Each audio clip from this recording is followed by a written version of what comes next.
The Bulls Chrysler Dodge Jeep 76 from Ellington, Connecticut, it's Steven Chapman. I don't know, it just kind of worked out. That's how we were going to do it. Kind of had all our ducks in a row and everything lined up to work out perfect, so we decided to make the move. I was excited, kind of nervous because it's a whole different ball game, and our main goal is to go for the Rookie of the Year. Despite starting 18th on Friday, the driver of the Chapman Apartment Homes 14 made his way up to his first SK Modified Top 10. It was definitely cool. It was a big boost. Oh, I learned a ton. Getting there, proving that I'm able to drive with all of them, and I think the respect thing was the biggest thing, and I feel like I had to become more competitive.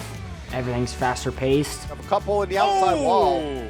And one came in really late. Leary is involved in the 1. And Steven Chapman in the 14. It was pretty discouraging because the car was pretty tore up. It needed a rear clip, and it was a bit of work knowing that we have 3 cars.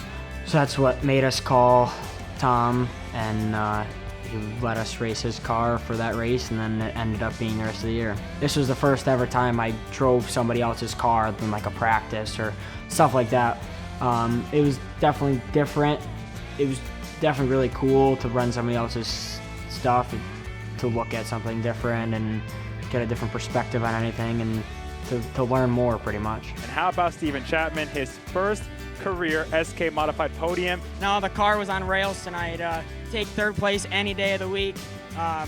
It was fun as hell. It was beyond exciting, especially to go on the outside and pass people like Tato and like that have been there for years and have all their ducks in a row, and to be able to drive around the outside and gave me a lot of confidence, to say the least. It was there. I had lots of speed. We were just mainly fighting tires, and again, it was the first year in this division, so it was more me than the car, I guess I could say. We definitely improved.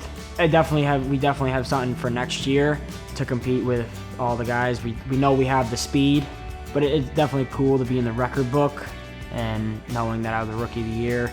I'd like to thank Bulls, Chrysler Dodge, Jeep, to Tom Bowles, and everybody that helps me out with this car. Definitely a really cool learning experience, and it wouldn't be possible without him. Chapman Apartment Homes, Paul from Arcari Motors, Mike and the guys at Tallinn NAPA, Keith at Interstate Manufacturing, Chad at Century Machine, Kevin and the guys at Smith Auto and Truck, Kevin at J. Rigo's and Hometown Pizza, Stoney at Short Track Baker, Mike at Pettit Race Engines, Casella Waste, Fenceline Films, Blaine at Backroad Smoke and Barbecue, Waddell Communication, Emily at Gaston Racing, Critical Signs, John Holland at New England Race Fuel, Hoosier Tire, Sly at SSR, and Jones Racing Products. Delta Arsenal, McKinney Construction, Manly Performance, Longview RV and Superstore, The Roofers, New England Race Fuel, and everybody that helped us on the car, Mom, Dad, brothers, Brian, Rick, Robbie, Tom, Sandy, Cliff, Ron, Chris, Glenn, Jim, and Kurt, and RJ, Stafford Speedway, and everybody at Stafford Speedway to make all this possible. Definitely back in the SK. We're not finalized on which car, but definitely back in the SK division.